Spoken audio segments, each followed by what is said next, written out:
हरे कृष्णा दोस्तों, आप सब ऐसे ही स्वस्थ रहें, मस्त रहें और मुस्कुराते रहें, ऐसा मैं उम्मीद करती हूँ और भगवान से प्रार्थना करती हूँ। दोस्तों, आज मैं बहुत इम्पॉर्टेंट टॉपिक के बारे में बात करना चाहती हूँ जो बहुत कॉमन है, and that is dizziness. Dizziness मतलब चक्कर आना। तो बहुत बार मेरे पास बहुत पेशेंट्स आते हैं कि मैम मुझे चक्कर आ रहा है। तो एक बात मैं बहुत क्लियर करना चाहती हूँ कि चक्कर जो है वो आइज से रिलेटेड नहीं होता है, ठीक है। सो प्लीज़ चक्कर के लिए ऑफ्थेल्मोलॉजिस्ट के पास में, आई स्पेशलिस्ट के पास जाना बंद करें। ऐसे आप definitely you are most welcome अगर आई रिलेटेड कोई इश्यूज़ है या हेडेक है या कुछ भी, बट चक्कर जो है दोस्तों वो आई से डायरेक्टली रिलेटेड नहीं रहता है। 3-4 बहुत कॉमन कॉजेज़ हैं, बहुत कॉमन कारण है चक्कर आने के, वो मैं आपसे डिस्कस करना चाहती हूँ। First is hypotension. बहुत बार लो बीपी होने के कारण में, स्पेशली समर गर्मी के महीने में आप देखेंगे कि डिहाइड्रेशन की वजह से फ्लूइड इनटेक, अगर पानी वानी कम पी रहे हैं आप, फ्लूइड इनटेक कम की वजह से बीपी लो हो जाता है, उसकी वजह से चक्कर आते हैं, ठीक है।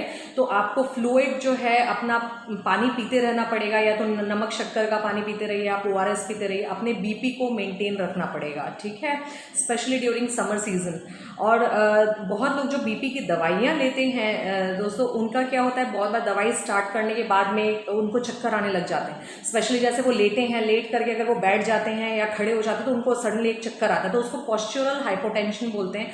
उस केस में आपको अपने फिजिशियन को दिखाना चाहिए कि आपके दवाई में कुछ डोज एडजस्टमेंट करने की ज़रूरत है कि नहीं, ठीक है। और बहुत बार दोस्तों चक्कर आता है कान के कारण। आपके कान में अगर ईयर का एक बाहरी भाग होता है, एक मिडिल पार्ट होता है, एक इनर पार्ट होता है। तो इनर वाला जो ईयर है, इनर ईयर, उसमें फ्लूइड रहता है, उसमें क्रिस्टल्स रहते हैं। वो क्रिस्टल्स अगर अपनी जगह से डिस्प्लेस हो जाते हैं तो उसमें चक्कर आता है, और बहुत गंदा वाला चक्कर आता है। तो और उस चक्कर में स्पेशली आपको ऐसा लगता है कि आप गिर जाएंगे, ठीक है, जो ईयर रिलेटेड जो चक्कर आता है। और उसके साथ में आपका ये भी है कि आपको कुछ एक आवाज़ जैसे टिनिटस, रिंगिंग सेंसेशन जैसा आपको लगेगा जब आपको ईयर रिलेटेड इश्यूज़ के कारण चक्कर आएंगे। तो उस केस में दोस्तों आप ENT डॉक्टर को दिखाइए, कान नाक गले वाले डॉक्टर को दिखाएं, ठीक है, ये बहुत ज़रूरी है।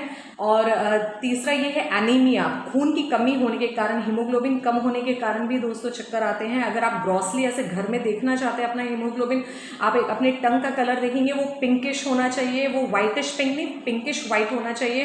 तो ऐसा है। और आप नेल बेड्स देख सकते हैं, अगर नेल बेड्स भी अगर वाइटिश ज़्यादा है वो भी देख सकते हैं। आप अपनी आइज़ को ऐसे करके आइज़ का अंदर का कलर देख सकते, it should be pinkish, it should not be white. So thank you दोस्तों, हरे कृष्णा।